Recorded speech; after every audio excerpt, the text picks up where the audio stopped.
So if you have a washer fluid leak in your F10 or F11 5 Series, I've actually just discovered the leak is coming from, oddly, it's coming from the cap.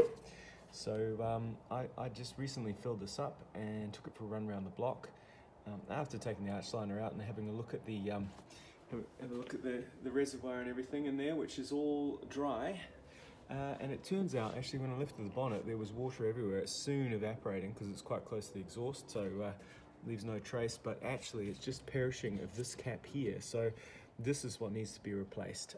Oddly, it seems to manage to force the fluid out of the top of this cap. Not quite sure why. It must be under some sort of pressure. But that will be your fault. See how the seal has degraded there at the bottom? So that is the cause of your fluid leak. So just to test this theory, I've got some clean wrap, and I've wrapped it 4 times over itself on there, and that should create a really nice seal. So I'm going to check back in 2 weeks and see if the level has gone down at all. So the moment of truth, I've now been driving the car for 5 days. I've used the windscreen washers, as and when needed.